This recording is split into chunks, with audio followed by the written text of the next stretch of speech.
This episode of the broadcast and the podcast is brought to you by Safety Focus Moment.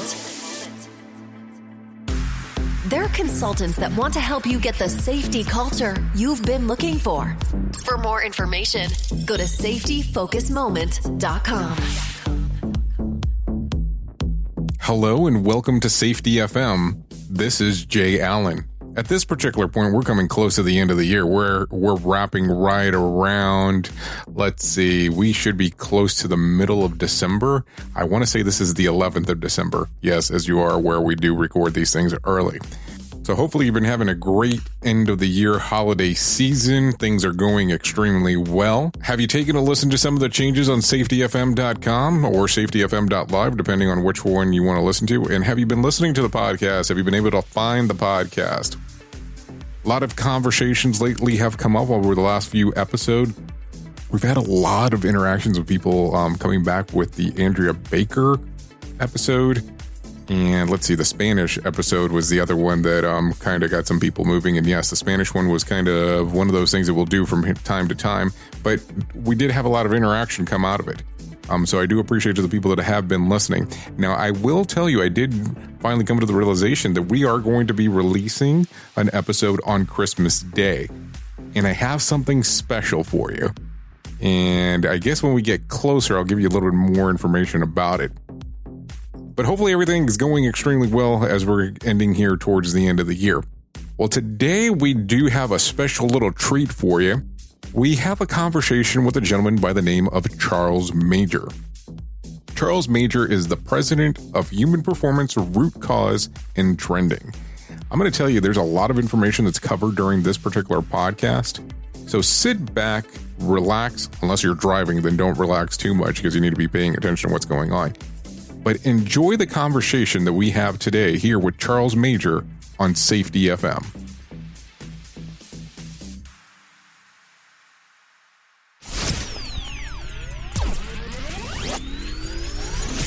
You are listening to a renowned safety expert, Dr. Jay Allen, on Safety FM. Changing safety cultures, one broadcast and one podcast at a time. Join the fun on social media and find us on Facebook at Safety FM. So let's just start talking a little bit about how did you get involved? What did you actually do to start getting involved with safety, and how did you find human performance? So my history started off in quality engineering, quality management, and then got into organizational performance, Lean Six Sigma work. And in that work, the piece that I enjoyed the most was the fact that I found that equally informed people seldom disagree. And it was kind of our job to get the people who do the work, who happen to know most of the problems and have most of the answers, with a shared perspective with the people who write procedure and have the money and set policy. So that became very interesting to me, that it wasn't about the tools, it was about the culture. And then I had an opportunity to do very similar work for the Commerce Department. And then when I got into electrical power, doing process improvement, again, focusing on culture, we had a CEO come in and said, "Hey, I love the work that you guys are doing. I think it's super important to make us successful and reliable. What you're missing is the piece that is the human piece of reliability."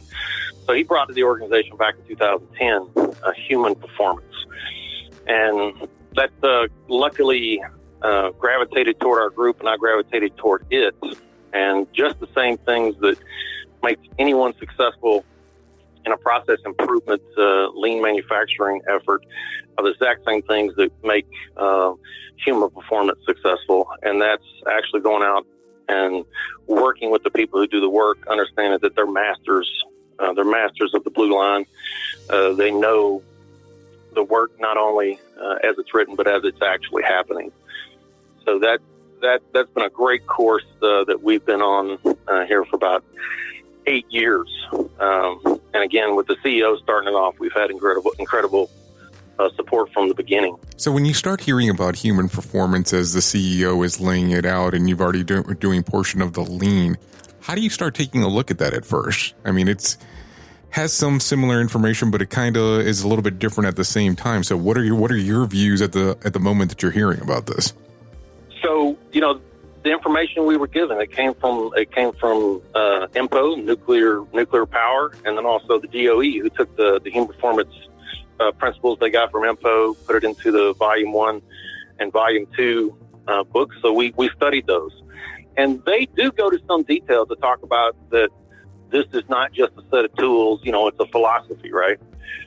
But in that early going, it was still constrained and still had a lot of focus on the tools. And as we began to move forward, we began to understand deeper and deeper that first and foremost, we must teach and talk about the principles and key concepts. That people must understand that our organization is not inherently safe and that workers create safety. And then to step back and always ask ourselves and understand, what is it about a reasonable person that would choose to do this, right? Because people want to do good work. People come to work to do a good job. And how easy it is for us to slip and not think that way when something goes wrong. And again, we know everybody's fallible. And going back to quality and looking at Deming, he said 90% of events are caused by something other than just the individual. Now, what we have found, and I think Conklin and others, is that for us, it's north of 95% of the time. And I think the actual number has to be higher because I think there's margin of error in there where we fail to accurately understand the impacts of the system. So system-driven is a central concept between both the lean and the human performance, and that the workers know the answer. So there's a lot of similarities there. And also, just like lean manufacturing, when Toyota built their first plant in Kentucky, they invited Ford and GM, whoever, to come take a look, because they knew that those companies would come in and walk away with, it had to be the tools. So they're going to come out with Kanban and 5S and all these lean tools and go try to implement them, when really it's the culture. And the culture has to be inculcated into the processes. So they weren't worried because they knew they couldn't really take that culture and copy it. So when you start talking about the culture, if you had a look at it, how long do you think it takes the average company to understand that particular piece right there, that it's the culture shift that has to take place for a lot of this to be able to work? It totally depends on at what level leaders are ready to accept and change their mindset. So for them to let go of that, you are best served to come in as high as you possibly can in the organization and to tell the stories of failure, and then tell the second story about how the system influences everyone's behavior, and then take them through some exercises. That's what we do, is take them through exercises that show their own human fallibility, because we're all human and biased. It's easy for us to fall victim to the better than average bias, right? We think, well, I wouldn't be in this elevated position if I wasn't smarter than the worker, and I would have never done that given the information that they had. And it takes a lot of effort to dig down to get that second story to such a level that leaders and everyone can say, understanding what we know now about that situation, I understand why they made the decision, and I very likely would have made a very similar decision. Once we do that, it changes what the leaders want. Instead of, we want to show that we're serious by a level of discipline, it becomes, show me that we're serious by to what level we understand how the person interacted with our systems, how the systems influence their behaviors, and how we can make it easy to do the right thing and hard to do the wrong thing. So when you start getting the pushback of somebody turning around saying, well, we did X before and it got us to X point and we've been successful, how all of a sudden can you turn around and tell them that this new philosophy is going to be able to work, let's say, quote unquote, better? Right. I mean, so if we look at, you're probably familiar with the discussion around the asymptotic curve and, the fact that compliance will get you so far, and then engineering controls and human factors will get you so far. And then that strategy will start to peter out. And for us, human performance has been the one thing that makes us better at everything. Because when we wrap these principles into our work, it changes the way we see workers, it changes the way we see work, it changes the way we see error, it changes the way we see violation. And we can't help but be changed in the way that we start to lead and manage. So when, in our organization, when we talk to other leaders, and luckily I work with an organization that, right up to the C-level people, they're ready to get on a phone and tell other C-level people and VPs that, boy, I wish I'd known about this 20 years earlier. Not only did, it give us better safety, better production, and cost reduction, but the engagement piece is incredible. And the way that we have handled and treated error in the past and influenced actions by our workers, we're not proud of.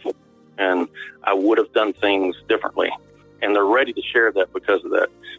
For us, we saw over a 3-year implementation period, about a 92% drop in OSHA recordables. But our near miss reporting went up 279%. It starts to build mutual trust. And like I like to say, if you look at the famous Jenga blocks, the view that the leader has on top and the view the worker has from the side, if we get to a place where we can have a shared perspective, we're going to make really good decisions for the organization. So let's talk about that for a moment. When you turn around and you say that your near miss reports ended up going by 200 some odd %, what kind of impact does that have at first inside of the organization? Are they in shock? Do they have the moment of fear of maybe we're doing the wrong thing? Or do they acknowledge right away that this is the right path to go down? No, you're absolutely correct. There was a bit of alarm bells going off in the beginning, especially when measured on things of really high significance like Lockout Tagout. When we started having, a 20, 30% uptick in Lockout Tagout near misses, that was something that I had to prepare, all the way up the chain of command to have a conversation and say, I want to ask you not to be alarmed about this. This is actually us learning. We're not worse than we were before. We're probably the same. But if we take this level of information and turn it into learning and action, we can actually start to turn this thing around. So I said, don't be surprised if it goes up again next year. And that's what it did, right? But then it did level off, and as it started to go back down. And how do you build the trust amongst the workers in regards of them being able to turn in the near misses? Because you keep in mind that a lot of people automatically make the assumption that they're going to be penalized if they turn in something. It might all of a sudden be looked at during my review process. So how all of a sudden do you build the trust amongst the workers in regards of turning the information in? All right. So again, if somebody's starting this process, I suggest you get someone can talk to top leadership teams, Rob Fisher, Todd Conklin, somebody, because when they make a decision that they want to learn, it makes it easy for everybody else. When the top person wants skin to show that we're serious, everybody down the line is going to fall in line and do the same thing. So, for us, something that really turned the corner, because, training this stuff takes a long time, getting the tools inculcated, but we can change the climate of how it feels after a failure today. We can change the way we respond, right? So we started having a weekly call of taking all these safety events, on the top half of our significance level, and we roll them through a call. And that call is led by the chief operating officer. So he starts off every call by saying, we're not here to blame, we're here to learn. And, I'll tell you, every single time that a contractor first gets on that phone call, they say something like, we fired the employee. And the response to that is, well, what'd you learn? And that kind of stumps them, right? I mean, we can't direct the work, but we strongly encourage them to do whatever it takes to learn from employees and start to work with them.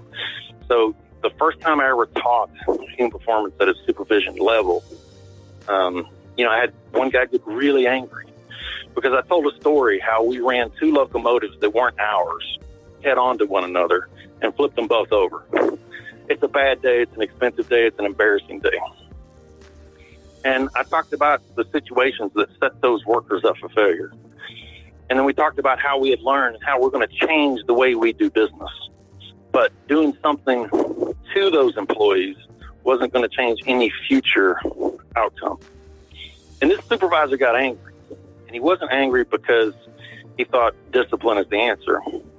He was angry because he said the exact same thing happened 3 years ago and I had to fire 2 of my best employees. And you're going to get kind of kickbacks. And the best you can maybe say to that is, I'm sorry, we were wrong.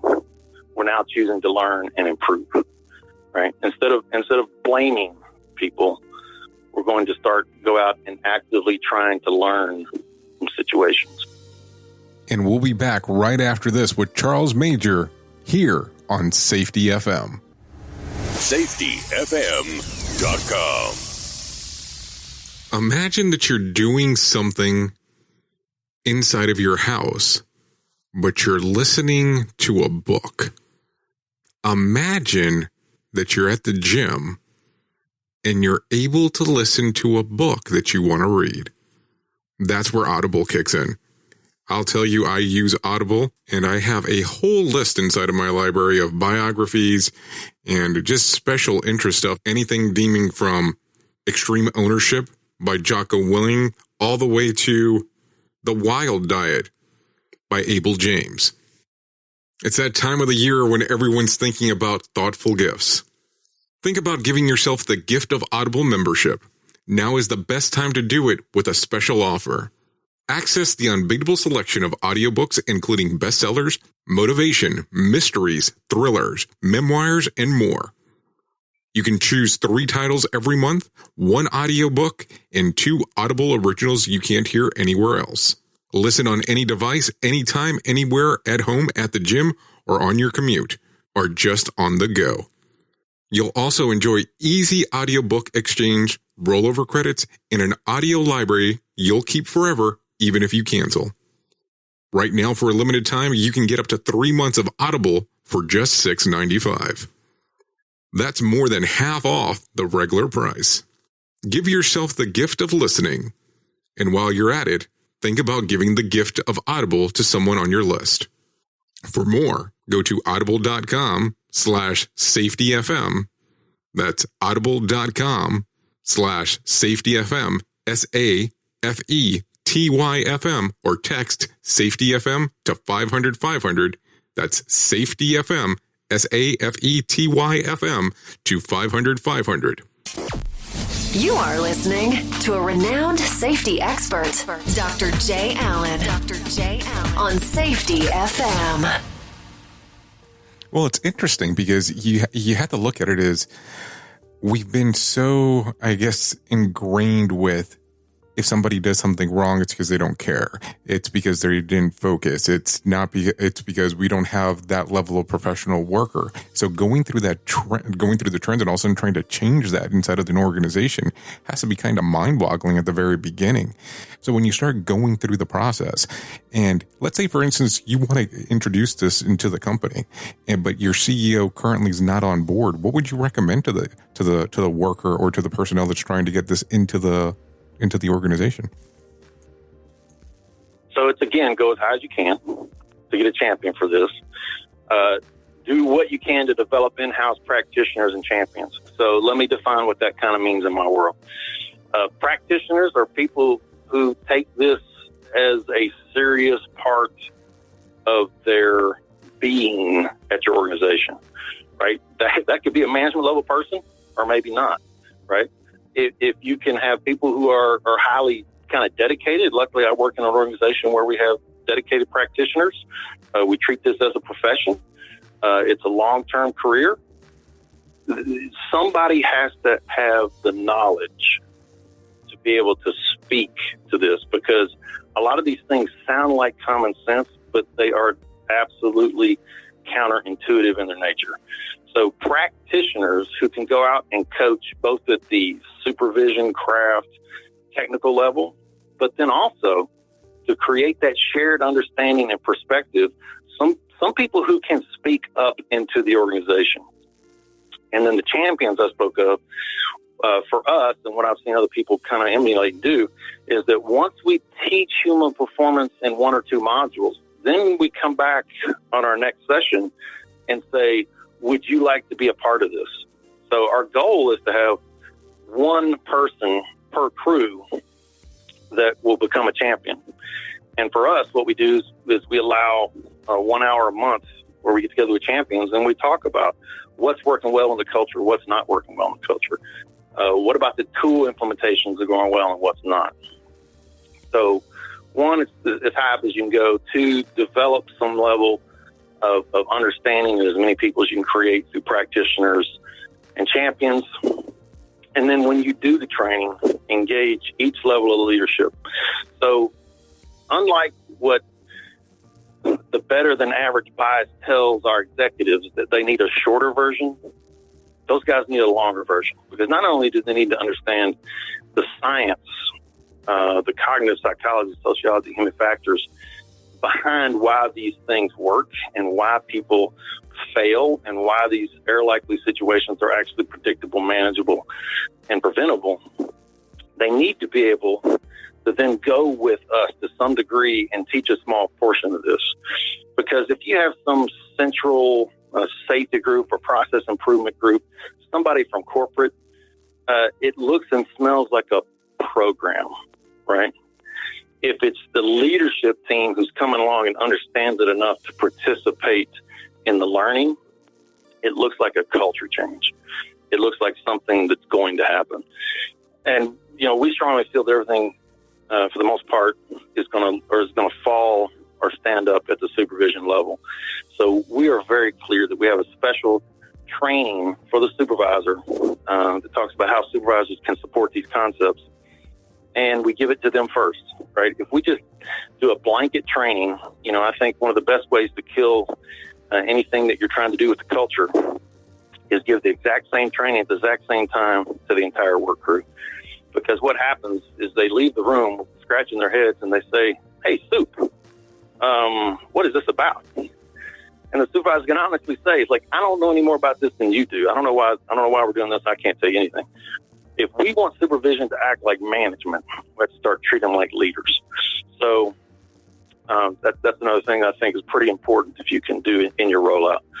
The routine checkups and assessment program is important. For us, we send out monkey surveys to every man, woman, and child once a year. And then we come to each site and do observations. So we're there in pre-shift. We're there in post-shift. We walk around with the workers. We interview a cross section of everybody on the site. We go back and physically look at pre-job briefs. And these assessments are not comparing one site to another. These assessments are not an audit, right? What they're for is to see if we think everybody comes to work to do a good job, how well did our message penetrate at this site? So it's really a measure of how well the program's done. It's not one site against another. There's no failing grade. You said a lot in there, so let's kind of backtrack a little bit. You referenced something that you have a practitioner out that does human performance. Now, do they have other portions of work that they actually do, or is that their main job? In our organization, I'm the director of operational excellence and human performance. So, operational excellence, part of that is the human performance piece, right? And our people, our time is probably 75% human performance related. So there's coaching support at all levels. There's maintaining the champion process. There's working with site leadership and directors.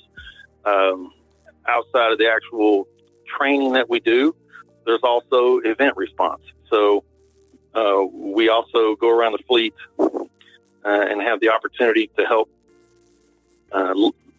set up learning teams, work with those teams, do deep dives into the learning. So, there've been many times over the last few years that we get a call from a leader who says, I've looked at this. This looks like it's going to have to go to discipline, but I wanted to call and see, if you guys come out and take a look at this. And, referencing back to that 95% and above, these are the cases where these aren't just the normal cases. These are the cases where people have already looked at it and think, man, this almost has to go to discipline. But when we take the time, when we make the investment to slow down, we can do a lot of learning. And they rarely, really, I think only 1 or 2 times in the last 8 years. And like I said, that very well could be a failure on our part that we didn't understand the perspective well enough. So these human performance tools are here to slow us down. The human performance principles are here to slow down our natural bias to blame. So the tools are there in the field to help everyone make better decisions. But the principles, which are first and foremost in importance, are here to let everyone not only make better decisions up front, but help control our natural biases to blame when something goes wrong. So what would you say to the people that sit around and say that HOP or safety differently or safety 2, however you want to look at it, is really just a get out of jail free card, and that's why most people want to implement it? Right. So it's a lot of people talk, hey, this is an absence of rules. This is a get out of jail free card, right? It's the recognition that when we depend on a person doing something 100% right, 100% of the time, always remember to never forget, wow, we're going to be really disappointed. And, if kicking those people in the rear end and fire them is the right answer, then I would say that let's go ahead and do that. But unfortunately, when we look at the science, that 95% of all people react in a very similar way given the same set of circumstances, our foot is going to get really tired of kicking, and we're going to lose a lot of really great employees. We're going to be disappointed, not only in these people, but in our process. We're going to be disappointed in our procedures. We're going to be disappointed in our ability to hire good people, all those things, because it's not the absence of rules. It's the recognition that we are human, right? So if we are human and that safety is not the absence of events and that it's not the absence of this discipline, it's this dynamic non-event where we create defenses and controls and capacity, that those are the things that will impact us and allow us to be reliable and safe.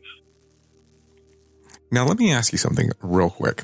I know that we haven't talked about it yet, but you are the president of Human Performance let me phrase that one more time. You are the president of Human Performance Root Cause and Trending. And I know that you had referenced earlier that there should be an extended training for leadership inside of an organization when you're going to implement Safety 2.0. Is this something that they would teach at one of your conferences? So the conference, we have a yearly conference. It's HPRCT.org. So it's Human Performance Root Cause and Trending, right? So we're a nonprofit association that we sponsor an annual conference, and we foster this learning and open sharing environment, right? So we're looking at incident prevention, response, organizational learning, operational learning, really anything to improve the performance of safety, reliability, and create resilience in our organization. So first and foremost, this will be our 25th year, started 25 years ago, and it was within that small community of people who were rolling out human performance. So those practitioners in nuclear power and DOE said, hey, we need to get together and see what about these concepts and tools work, right? So, INPO was working early on with James Reason, and, they were still working out how these pieces kind of fit together. So it first and foremost, it's a gathering of practitioners that we can get together and talk about, the kind of current best practices and what's the emerging science tell us about how we can move the whole concept forward. So we bring, Todd's been there about half the time lately. Rob Fisher has been there since the very beginning. we do have the consultants who come in and speak with us, but our ardent desire is really around being able for practitioners to share, because when I talk about maybe my assessment program or, the lessons that we've learned that tie, uneasiness regarding our current results, like going back and talking more about HRO systems or Safety 1, Safety 2. And then last year, we gave a more focus to resilience engineering. So it's really about how all these things come together to fit and synergize, right? So it's continuing to work on us about how we change the way we see the work. So the work that we have before us is currently in performance, but this is a field of expansion, and it better be. As we talked about the asymptotic curve earlier, whatever your current methods are, they're going to get you someplace and then fail to get you further. So this is a discussion that we need to have. And then another thing we bring up is how to talk and work with top leaders. Oftentimes a top leader will get together with a practitioner and say, I just want to reduce accountability. How does this attack accountability? Something about accountability. And we have a lot of discussion on HPRCT around the fact that, from a real and psychological standpoint, I can't make another person accountable. I mean, I can punish them, I can fire them, I can beat them, I can do all these other things to them. But accountability is this personal decision, and that if we have to hold someone, quote, accountable, the failure has already occurred. So we talk in groups about how do we create pro accountability, and that's where this mutual trust comes in. That's where your near miss reporting goes up. And that's how we recognize and try to overcome our natural biases. Now, Charles, let me ask you a question. For the conference that's scheduled for 2019, do you already have information available for it? Yes, it's going to be June 18 through 21 in Colorado Springs. And you can go to hprct.org if you want to know more about that gathering. Okay, well, Charles, I really do appreciate you coming on to Safety FM. The views and opinions expressed on this podcast are those of the host and its guest and do not necessarily reflect the official policy or position of the company. Examples of analysis discussed within this podcast are only examples. They should not be utilized in the real world as the only solution available, as they are based only on very limited and dated open source information. Assumptions made within this analysis are not reflective of the position of the company. No part of this podcast may be reproduced, stored in a retrieval system, or transmitted in any form or by any means, mechanical, electronic, recording, or otherwise, without prior written permission of the creator of the podcast, Jay Allen. Join the fun on social media and find us on Facebook at Safety FM.